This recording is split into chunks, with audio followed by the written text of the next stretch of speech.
Coming up on this week's show, Anyta Sunday talks about her slow burn romances.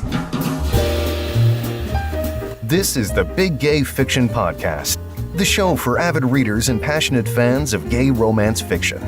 Each week, we bring you exclusive author interviews, book recommendations, and explore the latest in gay pop culture. Welcome to episode 161 of the Big Gay Fiction Podcast. I'm Jeff from JeffAdamsWrites.com, and joining me as always is my co-host and the birthday boy husband, Will Knaus. Happy birthday! Oh, thank you very much. Yeah, another year older. As is the podcast. The podcast is celebrating its third birthday this week also. How does it feel being another year older? I think you probably ask me this question every single year. Probably. And I always come back with a grumpy old man response. I don't think getting older is a cause to celebrate at all. Although, I do think it is a nice excuse to do whatever you want the week of your birthday. Sure. I.e., you can say, it's my birthday, so, whatever. So I can eat this whole pie, or I'm going to buy myself this box set of DVDs on Amazon, which is what I did this week to celebrate my birthday. That's true. You did buy the Sinbad box set. Mm-hmm. And we're quite a happy camper about it. Yeah, if anyone is a fan of the Ray Harryhausen Sinbad movies, there is a box set from England. It's a special edition. It's got all three movies on Blu-ray. All of them are remastered, and there's tons of extras.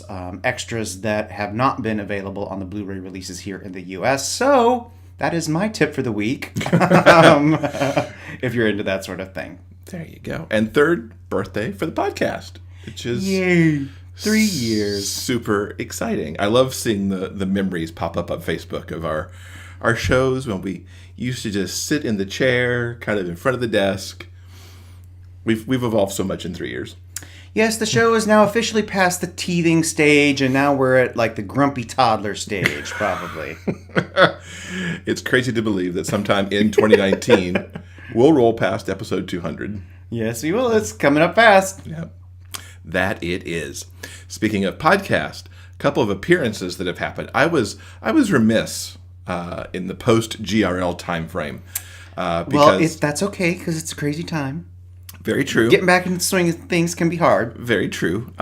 My appearance on the BiSciFi Podcast actually dropped the week of GRL, so a couple weeks ago now. I appear in the same episode as author Jennifer Sidaway. And in mine, I talk a little bit about the Codename Winger series and how Carrie actually convinces me it is a little bit spec-fic, given some of the stuff that goes on in there. So by all means, check out the awesome BiSciFi Podcast. That link is in the show notes. And we kind of I was super happy for this interview that dropped on this past Friday. Sarah Wendell, who of course was on this show a few weeks back, invited us to come talk on smart podcast Trashy Books. And that episode number 323, I believe it was for her, dropped this past Friday. How did you feel about your performance on it? I know you were a little skittish to listen to it.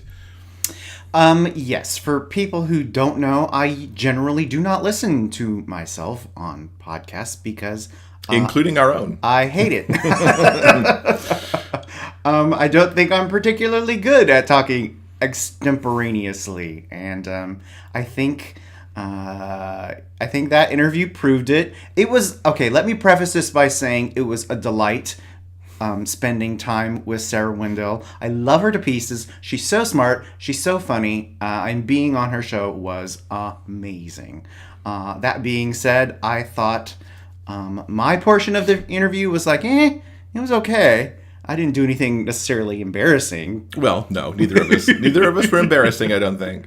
So if you're curious about what we could talk about for 45 minutes with Sarah Wendell, definitely give out that episode of Smart Podcast Trashy Books a try. Yes, the link for that is also in the show notes. And I will just quickly say, as I've said on social media a couple times, his part of the interview was brilliant. So there you go. This Tuesday, November 6th, critical day for those of you who live in the U.S. You must go out and vote. Of course, the audience for this show, we're probably speaking to the choir on that one. or preaching to the choir, I guess is the right term for that. You could see on us, we have our I voted stickers. We voted by mail before we headed off to GRL.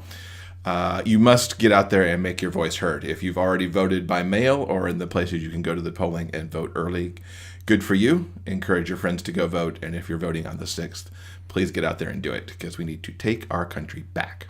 Moving on. This past week, I had the opportunity, a long overdue opportunity, to speak to Brandilyn, who, of course, has become kind of our audiobook guru here on the show. Let's find out from her a couple of things we should be listening to for this fall. Very excited to welcome Brandilyn back to the podcast. Hello and happy fall. It is fall. We even have fall weather here in Houston. That is shocking. 1 or 2 more days, but hey, it's not 100 degrees. I'm happy. And since we're recording right before Halloween, you hope that you get a little touch of fall to go with that holiday. So, as usual, we come to you looking for all that is good in audiobook land.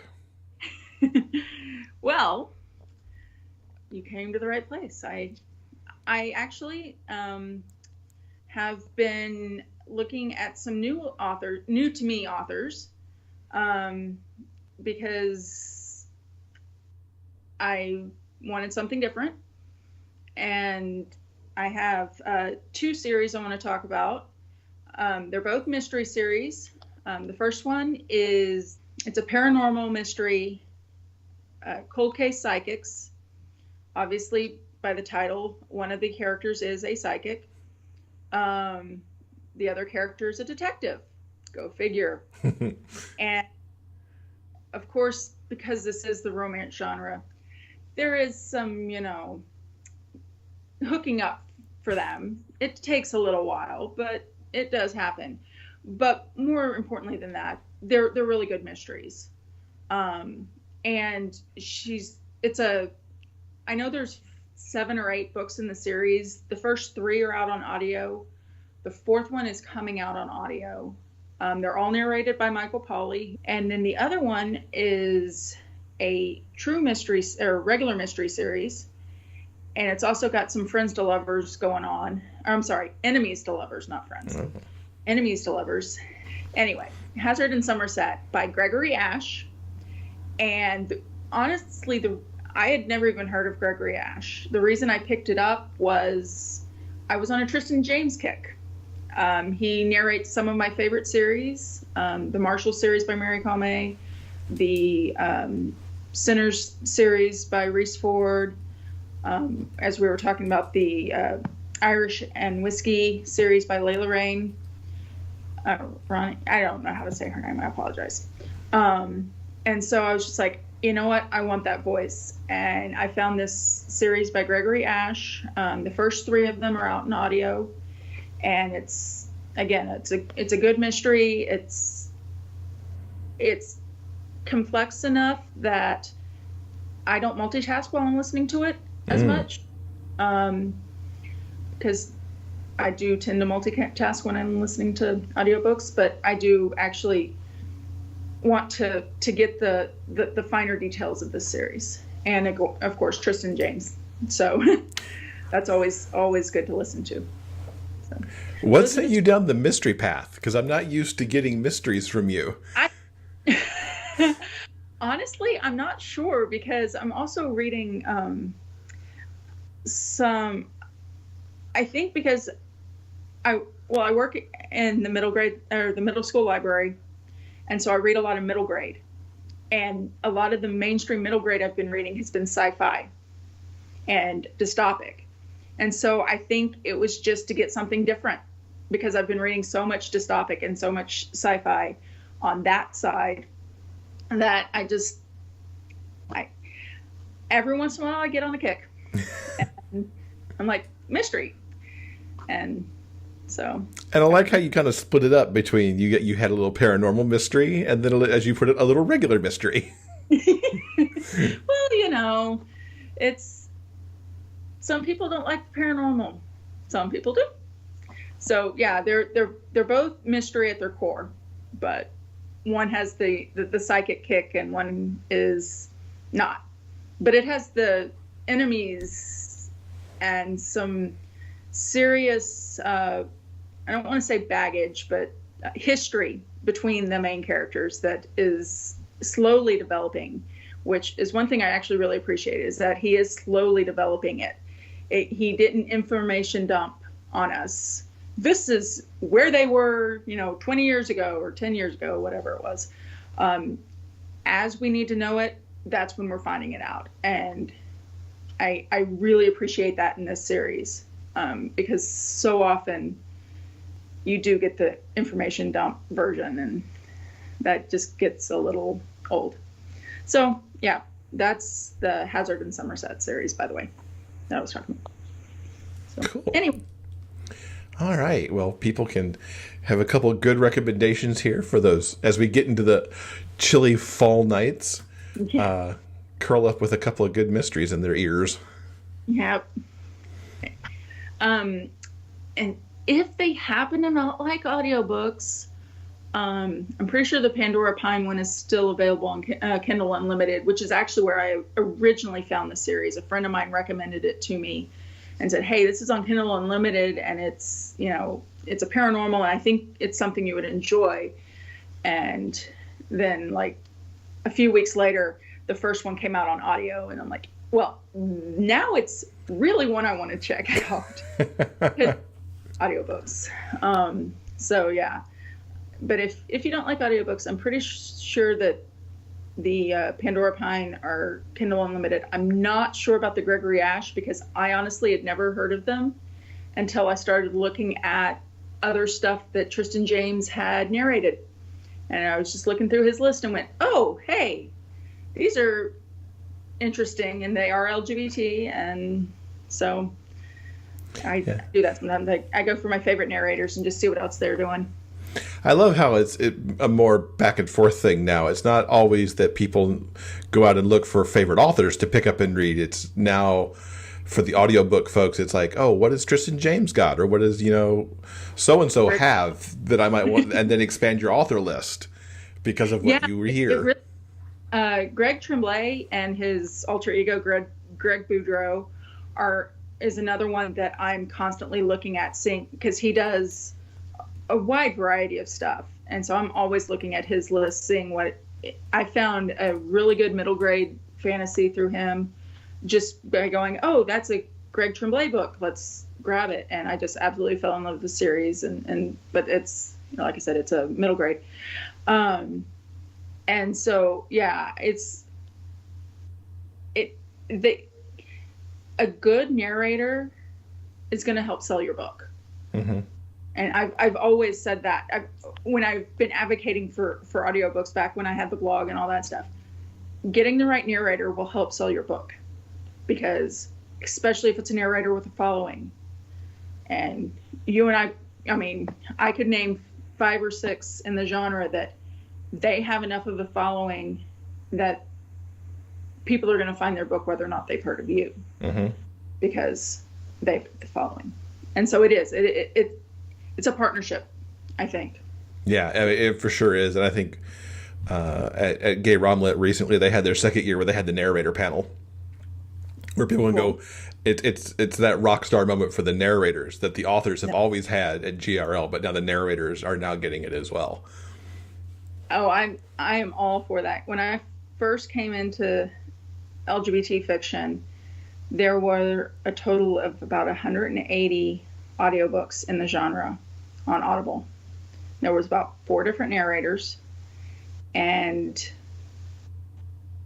I went through them fairly quickly, and I was just like, oh gosh, I need more. And then Dream Spinner went and started ramping up their production, and once they started doing it, everyone started following and realized it really is a good avenue, because especially in this day and age, with all of us so busy and so, like I said, I multitask. I'm cleaning the house and I'm working out and listening to an audiobook. I'm driving and listening to an audiobook. It's such a great avenue for the authors. And as you said, the rock star moment for the narrators. I personally know a number of the narrators in the genre, and I've met a number of other ones through them. And it's really cool to see how it's helped both sides. Mm-hmm. I mean, awesome books, awesome narrators, they sell each other. Yeah, for sure. They give, I can't get my husband to pick up a book, but he's always listening to the audiobooks too. I got him addicted to them too. So, it's getting literature to people who might not necessarily have the time or think they have the time. So I like them. Yep. It's a good thing. Some people say they're cheating. I don't agree. I don't agree with that at all. All right. Well, thank you so much for giving us a couple of things to listen to for the fall. And we will hope to get you back here shortly after the new year.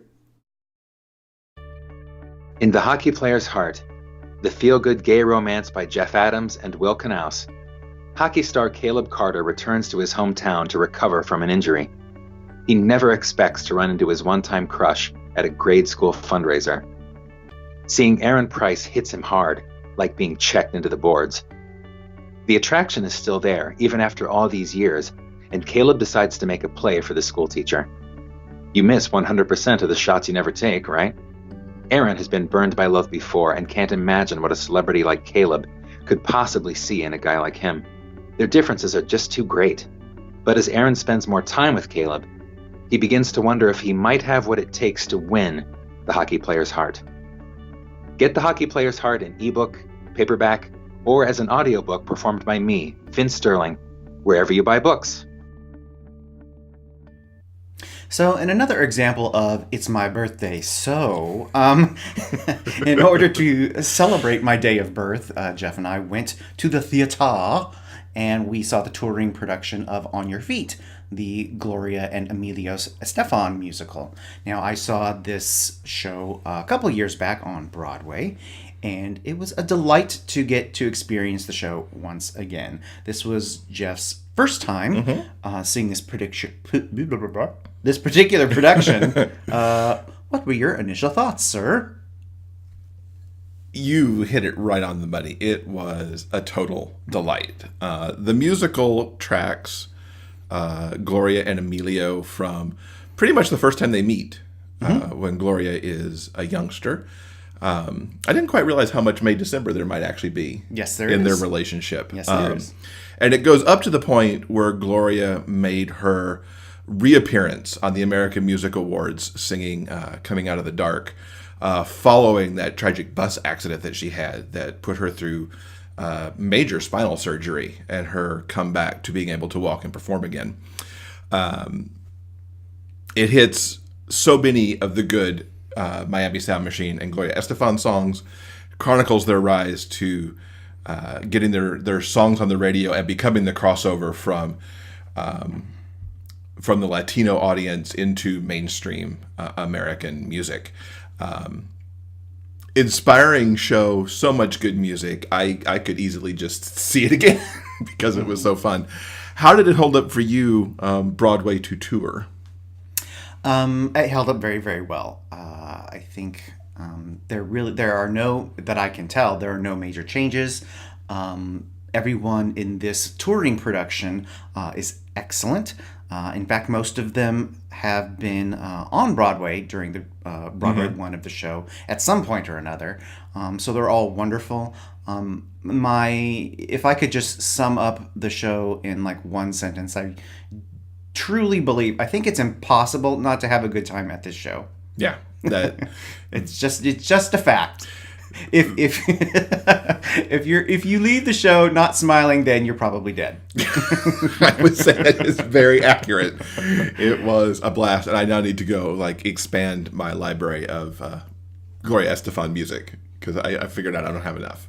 Yeah. So if this particular tour makes it into your neck of the woods, we highly recommend checking out On Your Feet. Yes, it is on tour through April 2019 currently. And speaking of musicals, I'm going to hit a book that is actually rooted in the musical. Dear Evan Hansen, which we both love when we saw it on Broadway, I think a year ago now, has released a novelization. I've never seen a musical that has developed a novelization of its material. Usually a book becomes a stage production, but this went the other direction. Author Val Emick worked alongside the musical's creators, Stephen Levinson, Benj Pasek, and Justin Paul to write this novelization.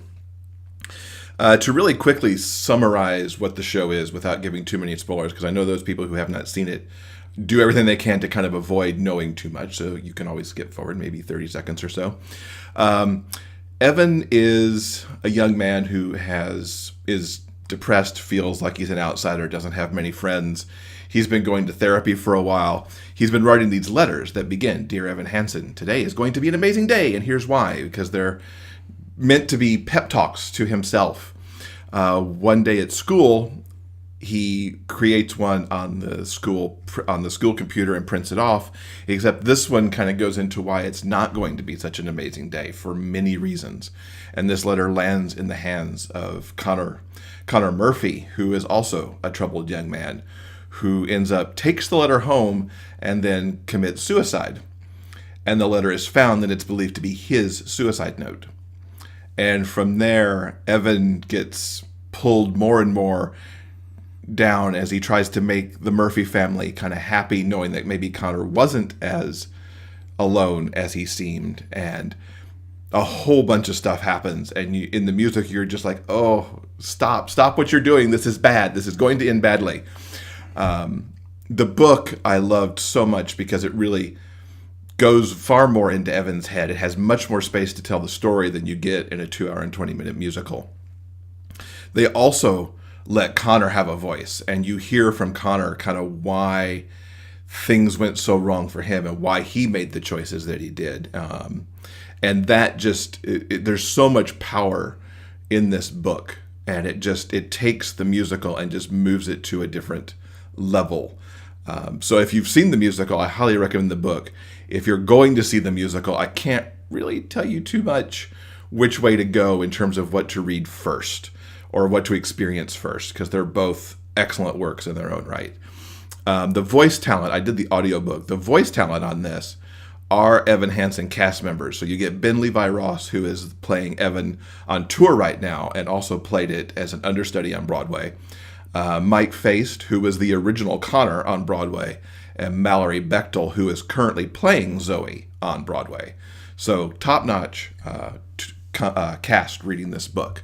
So I highly recommend Dear Evan Hansen, both in book form and in on stage, if you get to see it on tour or on Broadway.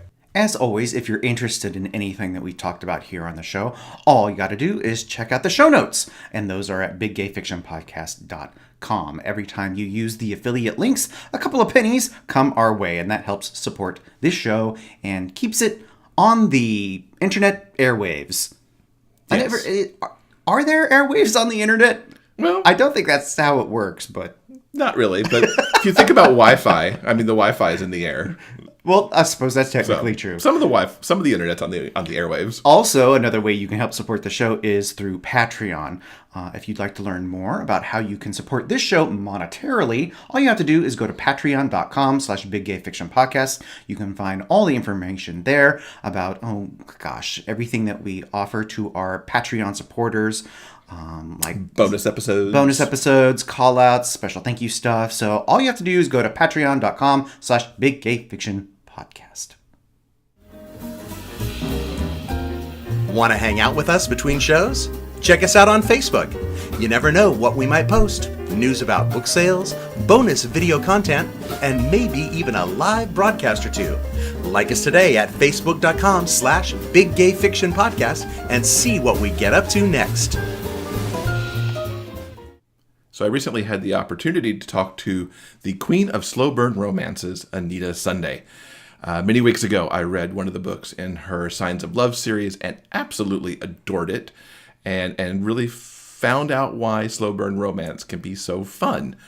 Her latest book in the Signs of Love series is called Pisces Hooks Taurus, and she will talk to us about that. She's also got a special reveal in here for what the next signs pairing will be, so keep an eye out for that in this interview.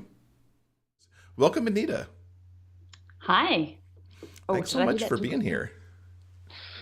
I'm very happy to be here. Thank you very much for inviting me on. So, for our listeners who may not be familiar, tell us about the Signs of Love series and what its origins are. As a general breakdown, basically the Signs of Love stories are different men who are generally stereotypes of their zodiac signs, and they're searching for true love. And it's true love that is usually right under their noses. So it plays on cluelessness and searching for something that's right there all along. And what was your inspiration to create the series? Oh, yeah. So I was in Scotland. I was in Edinburgh, and I was walking up Arthur's Seat, and I just had a baby. I was sleep deprived. I hadn't been able to write for many, many months due to being morning sickness and, having the baby. And I was itching. I was itching to write, and I was just walking up there, and I had visions of scenes and these boys that were falling in love, and I had no idea what shape their story would have, but I had these bits of dialogue. I could see these two boys who were at university, college, who just, they were going to come together somehow. And it had to be funny. And the reason that it had to be funny was because in 2016, it was a very terrible year all around, and I was also quite depressed, and I needed to lift myself, and I thought, I've got to write something that's lighthearted. And so I was walking up Arthur's Seat, and it just kind of struck, and I remember thinking, I have to get home, but I'm all the way up the top of the cliffs. I have to get home because I need to start writing. I just had to. And then when I got, the home, it was like an Airbnb place that we were staying in. And I got there, and I started jotting some stuff down. I think I got through the first chapter pretty quickly. And then I realized, well, what is this about? In addition to that, I remember worrying that I was going to be a terrible mum, because I have a big kid and I have a small kid, and I was tossing up, trying to juggle up how to give each of them the time that they needed. And I was worried that I wasn't going to manage this. And so I did something that I probably shouldn't have done, and that was I looked up my kids' and parents' star sign compatibilities, because I wanted to see if my Taurus baby would, be a really good match for my Leo personality. And the same for my bigger one, who is a Pisces. And I really shouldn't have done that, because apparently we're not very good at all. We're going to have lots of drama, which I already see. So we're all going to work really hard to to do a good job as a family. And because of that, I was thinking about compatibilities and how there are different, personalities and how they mesh, and how it was kind of fun. And looking up with my children the compatibilities, it was fun and games. It was being silly. I didn't actually believe that, my relationship with my children will be anything like these compatibilities I saw or read. But I had fun doing it. And then I thought, well, what if I did that with my main characters?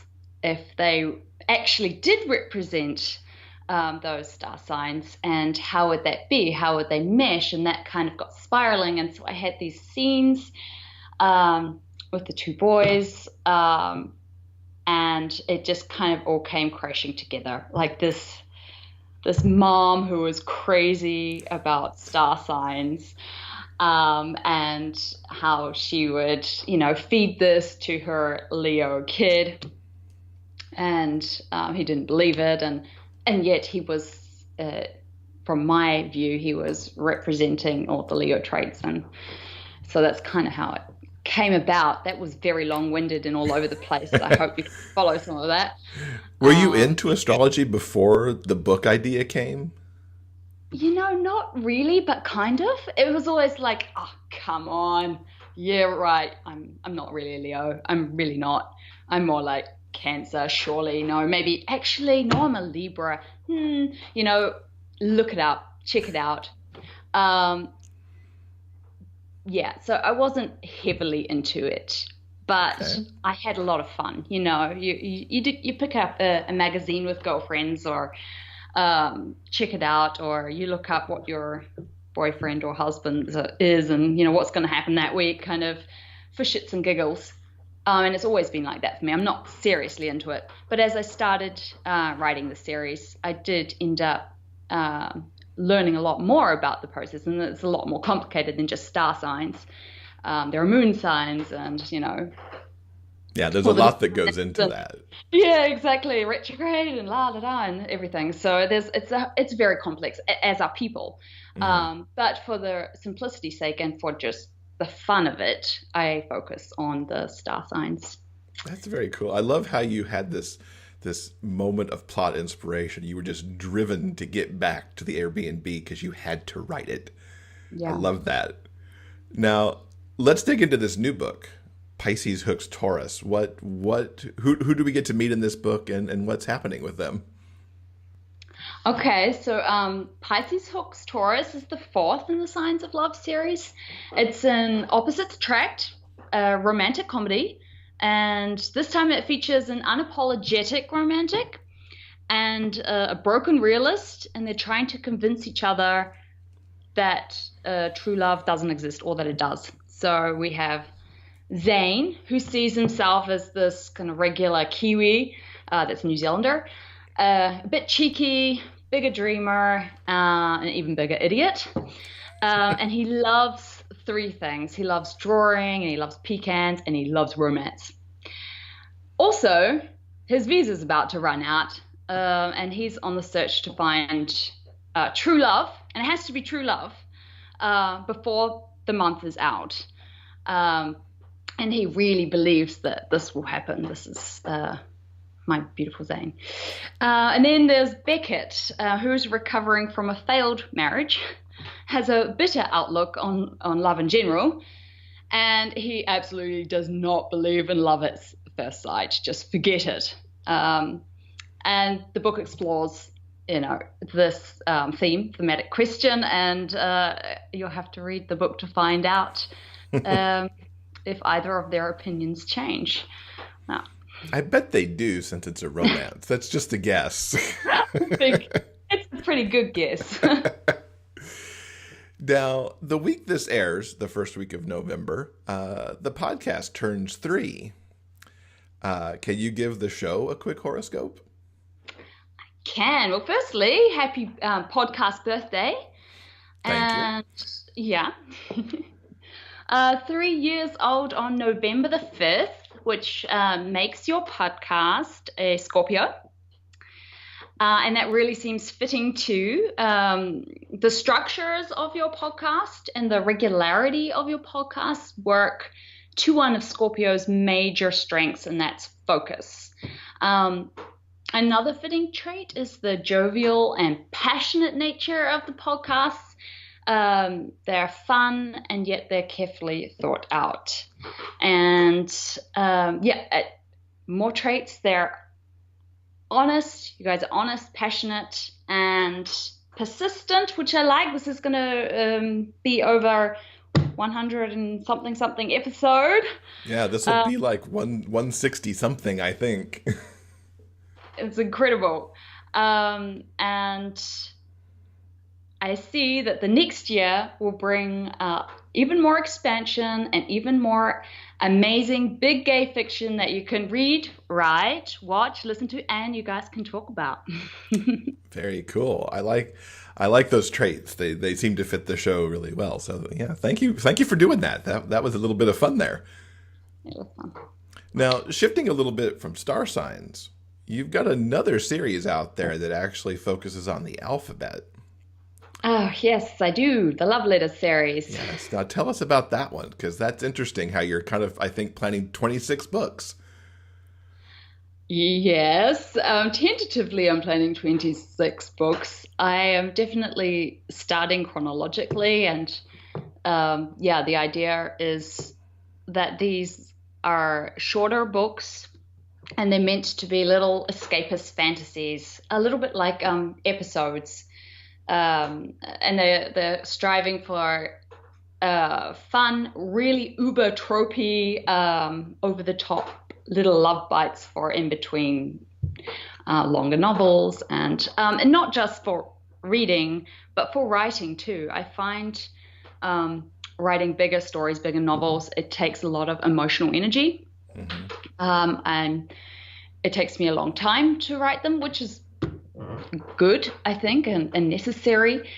But in between, I just want to have like a downtime, actually. And so I just want to write a little fairy tale. And so that's what these are. They're just little in-between fairy tales that make me really happy to write. And I'm using them a lot at the moment to kind of explore different ways of writing emotion, and looking at, how to get better as a writer, and trying to use each letter just to kind of tackle something I want to work on in the story, so that I can then employ those things in my bigger books better, basically. That's a very cool way to approach it, both as kind of like a creative recharge and also essentially a writing exercise. Yeah, replenishing the toolkit, trying new things, seeing whether they work. It's, I think there is a lot to learn as a writer. I think I'm constantly learning. I think many times I fail really badly too. And I like looking at why and what can be worked on to make a read more compelling or more interesting, or the characters, give them more depth possibly, or make them more funny, or I just like playing around and just trying to hone the skills. And I think the love letters are a great way to do that. Where in the series are you right now? And tell us about the most recent one. A to C have come out, and D is coming out this month in November. I have already written up to E, and I have done about a third of F, so there's still quite a way to go.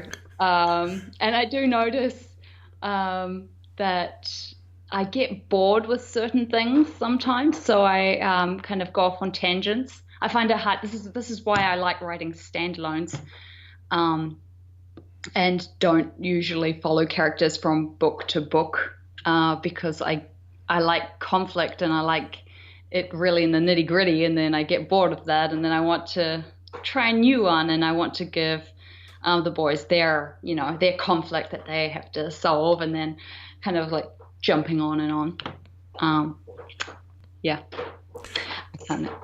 Tell us what D's about. Daring Duke. It's a forbidden romance, so I'm playing up the emotion a bit there. It's also probably the sexiest book that I have written.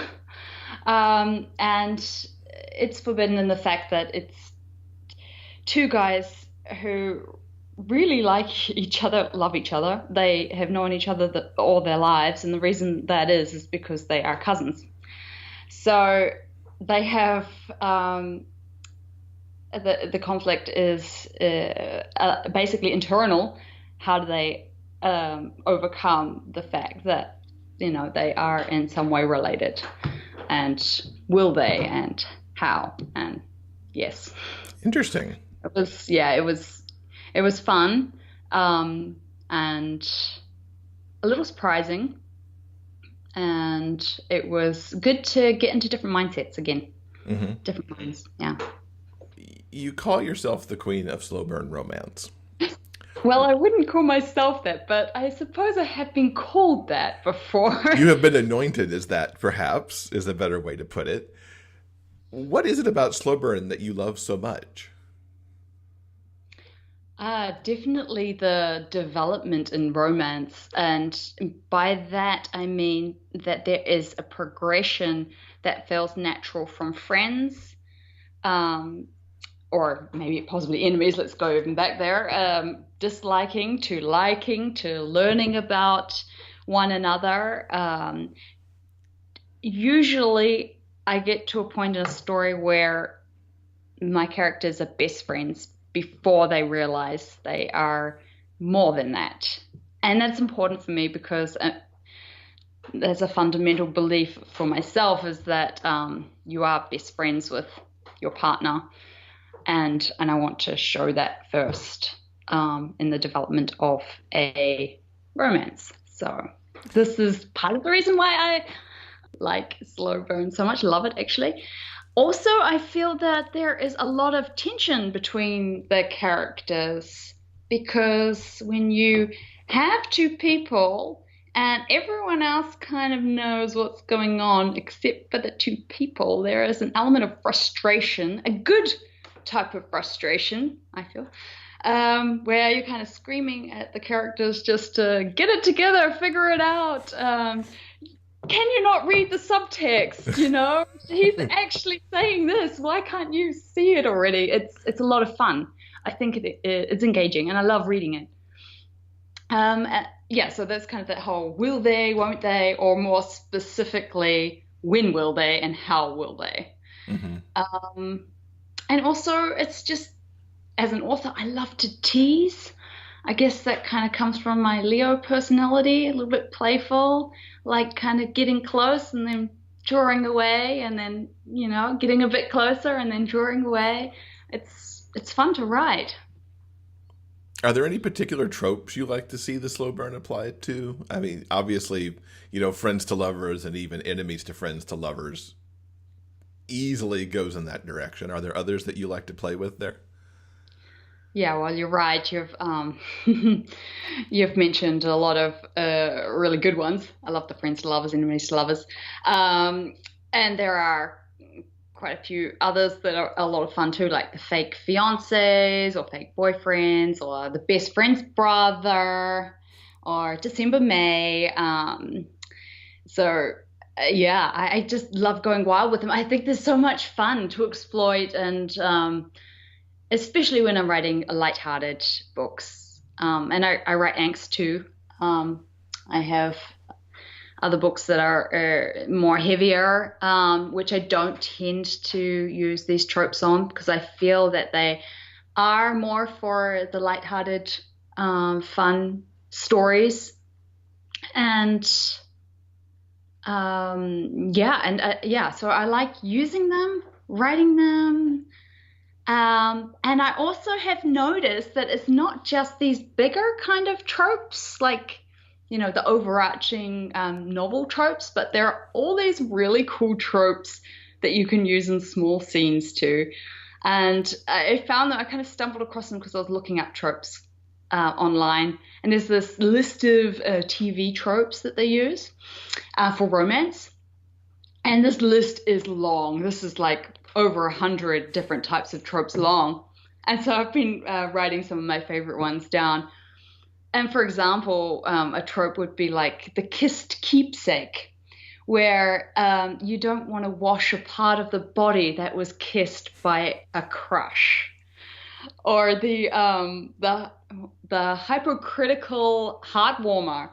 So like you like to tease your love interest a lot, you antagonize them a lot, and it pisses them off, and you kind of like that. But if anyone else does it, you just go crazy at them. So because no one else is allowed to do it, only yourself.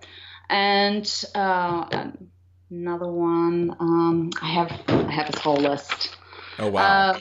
Yeah, a whole 2 pages full there, it looks like. Oh my god, no, it's more. It's like and these are just the ones that I really want to write, but there are more. And that like the Smithical marriage, where you go to a hotel and you pretend that you're married, so you sign under the same name. And other ones that I think are quite cool, like the mistaken declaration of love.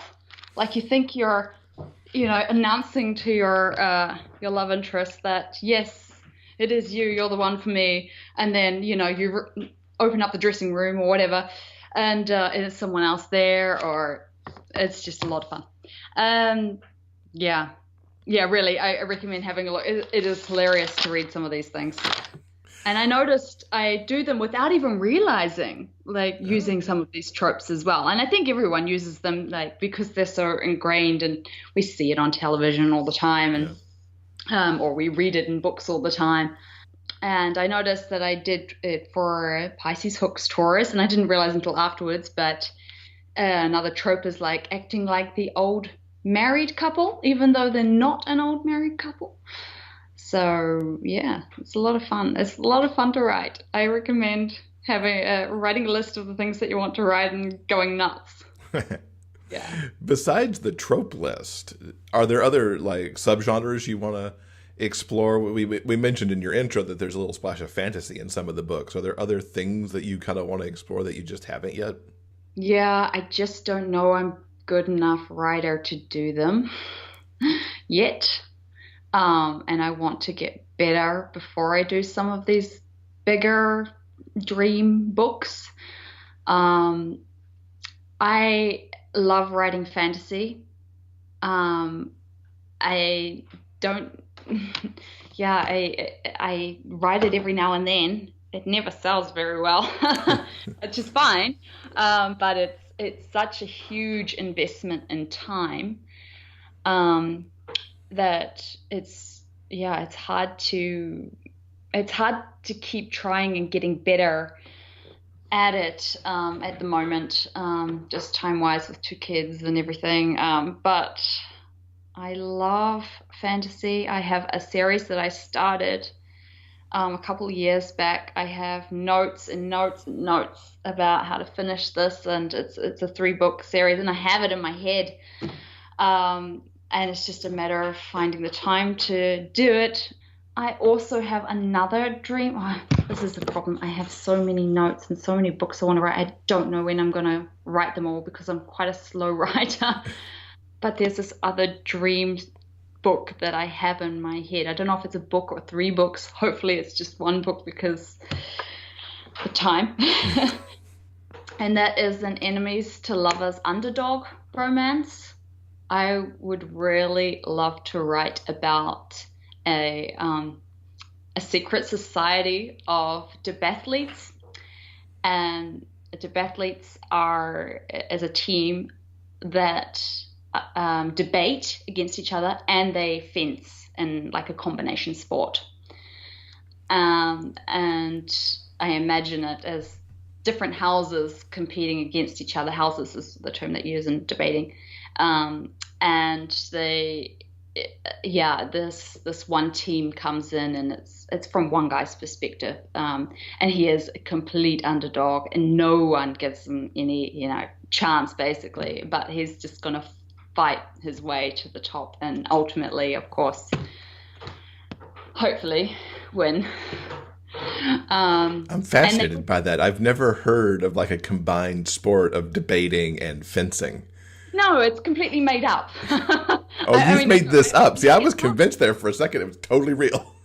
Yeah, I mean, maybe it is real. Maybe there is this secret society of debathletes. I'm not sure. That would be cool.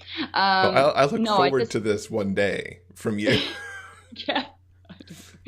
If I get around to it. Oh, I really would like to write that one. But again, it's a little darker, which isn't what I'm writing at the moment. And I have to say at the moment I'm feeling more the lighthearted, writing lighthearted stories, particularly in light of how I feel, and how, I just need more lightness in life.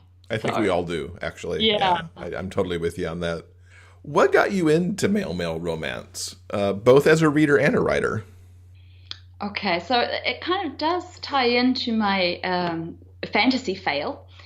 I originally, way back in the day, wrote an epic fantasy book based on real life chess pieces, and I had a subplot. And it was a gay romance subplot. And I wanted to make sure that what I was writing was was good, was authentic, that it made sense, that I wanted to ask questions about what I was writing, so I signed up to gay authors and went online there and met so many amazing people, really, really, really amazing people that listened to you and talked to you, gave you feedback on your story, on what things might need development, where things might be problematic, and in all facets of the writing process. And it was really great to be able to chat with people and having people be so open and kind of work through plot elements there. And I really loved the community there. And then I started writing chapter by chapter my first MM romance story, and it kind of grew from there. Before that, I remember actually being given my first gay novel as a birthday present from a neighbor, and she said, the bookstore attendant recommended this. Would you, read it and tell me what you think? And it was Call Me By Your Name by Andre Ahiman. Amazing. I was just incredible. I devoured this book. I felt it was very emotional. And then I got to the end, and not to say any spoilers, but I wanted to rewrite the end. So I guess that was also a motivation to write my own stories and have more happy endings in general. And I really enjoy writing in the genre. I find the male psyche absolutely fascinating.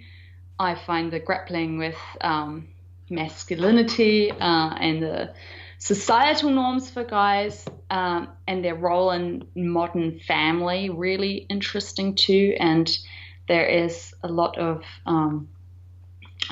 conflict there and a lot to explore. And I really enjoy doing that. And it's also super important to me that all kinds of relationships are shown in my stories too. So gay, lesbian, bi, straight. I have a lot of demisexual characters, and looking into writing some asexual characters. And yeah, love is love. Absolutely, love is love. So we've talked about a couple things that are coming up here in November between Pisces Hooks Taurus and the D entry in the Love Letters series. What can you project out from there that's coming up towards the end of the year and even rolling into early 2019?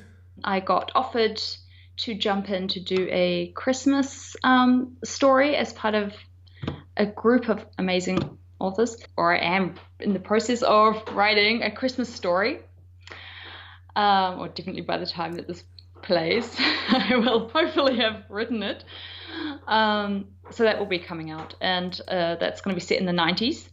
Fun, lighthearted romance, and it's going to be playing on the very awesome 99 movie that came out, 10 Things I Hate About You. So a kind of taming of the shrew story, except it's more friending of the shrew story. I look forward to that coming out. And otherwise, I will be writing on the next Signs of Love. And actually, I wanted to share with the viewers what the pairing will be for book 5. Oh, cool. Yes, tell us. I'm going to show you. I hope that's obvious enough. Cancer and Aquarius. those are going to be the 2 signs for Signs of Love 5. I love that you have a shirt with that. Did you have to? You had to get that custom made, right? Because, or do they just sell them that way? No, I own the images because I had an amazing artist, Maria. She created these for me. I had a little vision for all of the star signs, and she was amazing, and she whipped these up. And then I thought, well, this might be a great opportunity just to reveal it. So I made it into a t-shirt, and there you go. That's awesome. Well, you've seen it here first, folks. Cancer and Aquarius for book 5. That's right. Very cool. How can people keep up with you online so they can keep track of the progress on Cancer and Aquarius and all your other work? My website, anitasunday.com. Twitter, just Anyta Sunday. Facebook, Anyta Sunday Books. It's a page there. Fantastic. We will link up to all of that in the show notes along with the books that we talked about today. Anyta, thank you so much for hanging out with us for a little bit. It's been awesome. Oh, yeah, it's been really great. Thank you so much for inviting me. As always, thank you to Anyta for coming on the show and telling us all about her series and especially this new book. Yes. Now, inside the interview, she also talked about a Christmas story she was working on that is now titled Shrewd Angel, and it's from the Christmas Angel series that's actually having a cover reveal today, November 5th, and you'll find the link to that on Anita's site inside the show notes. This series includes stories from Eli Easton, Kim Fielding, Jordan L. Hawk, L.A. Witt, N.R. Walker, R.J. Scott, and of course, Anyta. And the premise is pretty cool. It's about a magic Christmas ornament that has been passed through hundreds of years. So you might want to check that out. The book itself comes out, I believe it's December 2nd. Fantastic. Yes. Sounds good. So, guys, I think that'll do it for this week's episode. Coming up next week in episode 162, the writing duo of Ari and McKay will be here, and they're going to talk about their 2 brand new books that are coming out in November. Yeah, it's going to be exciting to hear that. They've got a Dreamspun Desire and a Dreamspun Beyond that are coming out this month. So, guys, remember, no matter where life takes you, the journey will always be sweeter when you have a book. Until next time, everyone, please keep turning those pages and keep reading. For detailed show notes and links to everything discussed in this episode, go to biggayfictionpodcast.com. New episodes are available every Monday at all major podcast distributors. You can also find us on YouTube. I'm Derek McLean. Thanks for listening. We'll see you next week.